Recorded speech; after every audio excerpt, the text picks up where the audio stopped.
Ciri-ciri kita mengalami kebangkitan spiritual. Jadi gini, kita sudah belajar seputar ciri-ciri orang yang beneran bangkit spiritualnya atau yang pura-pura aja atau fake. Nah, sekarang kita akan belajar mendalami lebih dalam lagi terhadap diri kita sendiri, ciri-ciri kita sudah mengalami kebangkitan spiritual. You're listening kuncihidup.com, where you'll find the keys to life. Yang pertama, kita mulai sadar akan pola hidup kita atau pattern, segala sesuatu yang selalu berulang di dalam hidup kita. Misalnya, kita berulang kali makan makanan yang A misalnya, terus hasilnya A juga. Ya sudah, kalau pengen hasil yang berbeda jangan makan A.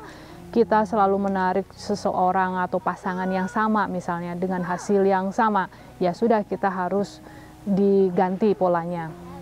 Dan hal ini ada di semuanya ya, baik itu bisnis, seputar cinta, seputar kesehatan, dan lain-lain. Nah, yang kedua itu adalah bahwa empati kita sudah mulai meningkat. Kita memiliki kepedulian yang secara mendalam baik terhadap diri kita sendiri, lingkungan kita, sesama manusia, ataupun binatang, ataupun tanaman, atau pada alam semesta secara keseluruhan ya, dengan bumi istilahnya seperti itu. Jadi gini, aku ada cerita dari It's You ya yang aku maksudin. Jadi dia itu ikut MMM, setelah ikut kelas MMM dia ikut kelasnya bapaknya anak-anak atau coaching ya selama 10 hari.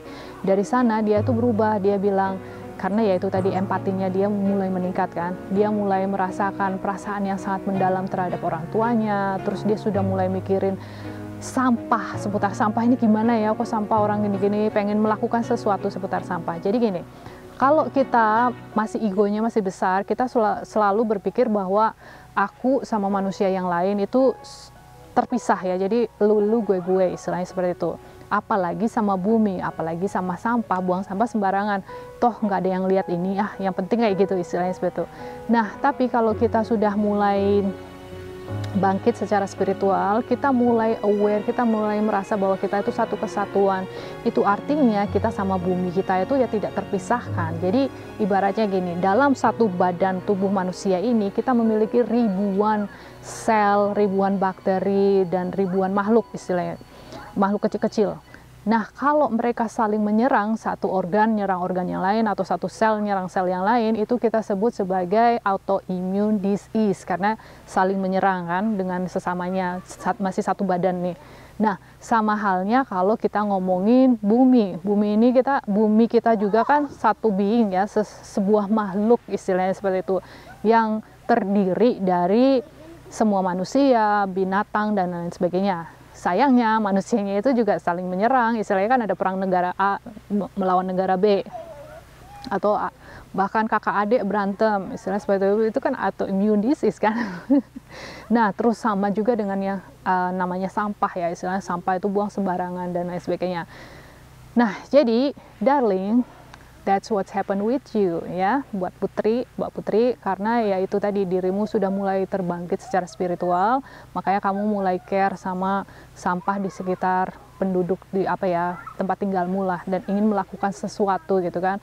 Nah, keinginanmu itu karena kamu sudah merasa satu kesatuan sama bumi kita ini. Yang nomor 3 itu become aware of everything, atau kita mulai menyadari atau mulai ngerti dengan segalanya. Karena secara otomatis kita kan vibrasinya akan meningkat. Dengan begitu kita akan lebih sering melihat kebenaran. Dari sana kita akan nggak cuma ngelihat bad habit atau pattern-pattern tertentu, tapi kita juga mulai melihat jebakan-jebakan yang di luar sana ya, apapun itu jebakannya.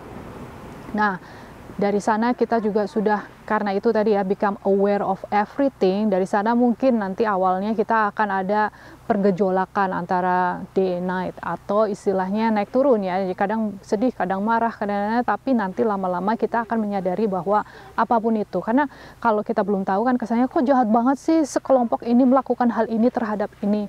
Terus atau kok jahat banget sih begini begitu, tapi setelah kita lebih banyak lagi mendalami seputar spiritual, kita ngerti kok bahwa sebenarnya ya ada bagusnya juga, karena kalau tanpa seseorang yang melakukan hal itu, kelompok yang lainnya itu tidak belajar juga kan istilahnya. Jadi ada beberapa orang yang bisa belajar dari kalimat, dari buku, dari nasihat orang. Tapi ada juga yang aku nggak ngerasa apa-apa tuh, aku nggak ngerasa perubahan, biasa aja. Nah, orang-orang yang seperti itu biasanya mereka memang membutuhkan kalau istilahnya bapaknya anak-anak itu kan hard love ya, atau pan in the face, tamparan yang keras pakai wajan istilahnya.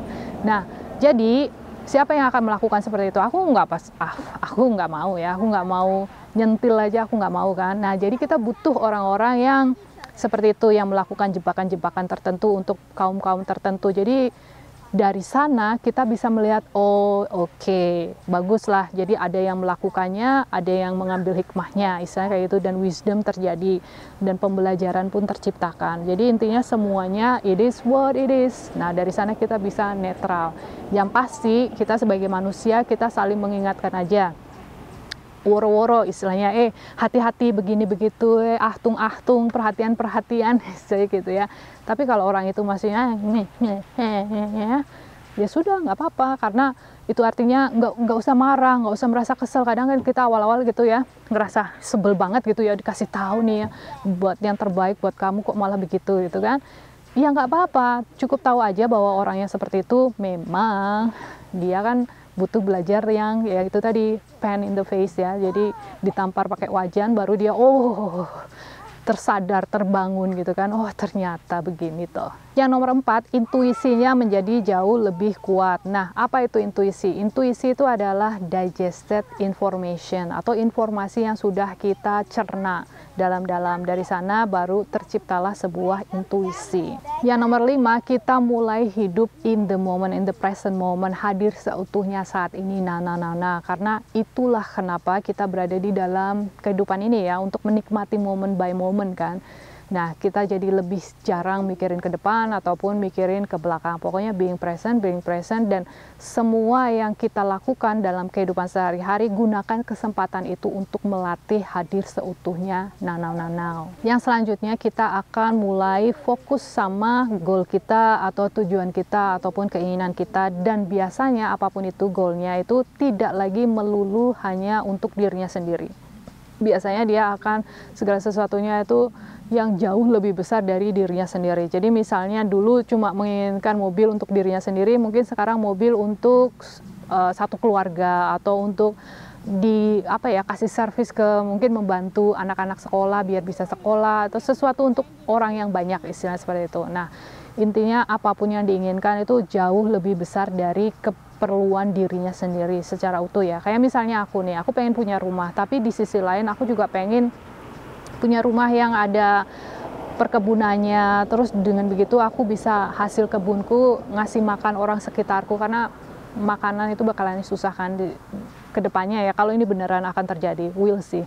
Nah, maksudku gitu, kalaupun aku punya rumah yang besar, yang banyak tanahnya luas, yang bisa untuk perkebunan, itu karena aku pengen berbagi makanan untuk orang-orang sekitarku. Terus bapaknya anak-anak juga kan akhir-akhir ini bilang dia kepengen punya kayak panti asuhan kayak gitu, karena kita ngelihat ke depannya kan banyak anak yatim piatu nih, orang tuanya meninggal.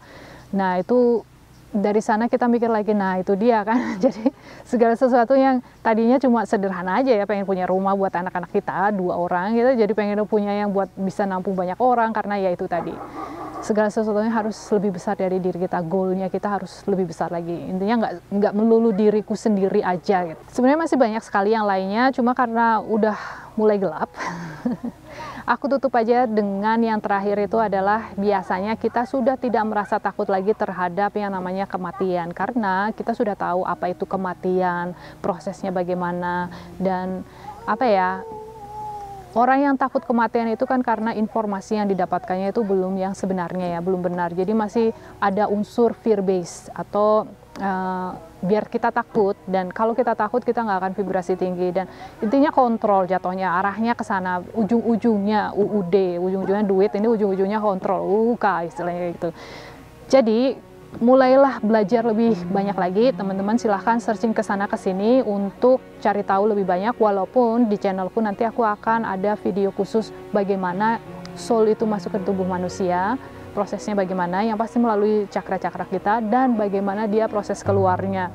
Dan aku lihat proses keluarnya ini udah banyak terjadi sekarang ya, saat ini ya, kayak orang banyak kejang-kejang, itu kan karena 3 cakra di bawah itu sudah tertutup ya, makanya ada unsur panas dan dingin, energi ya aku ngomonginnya. bukan tekanan darah dan lain-lain. Nah, tapi efek dari sesuatu yang 2 tahun yang lalu dipromosikan itu, aku lihat kebanyakan orang tuh arahnya seperti itu, seperti seseorang yang 3 cakranya itu sudah ditutup, jadi dia hanya bertahan beberapa cakra, yang selanjutnya yang nanti anyway, aku nggak akan ngomong di sini, tapi tunggu aja, videonya akan meluncur sebentar lagi ya. Dan aku tutup aja dulu guys, seperti biasa. Thank you, I love you, and bye for now.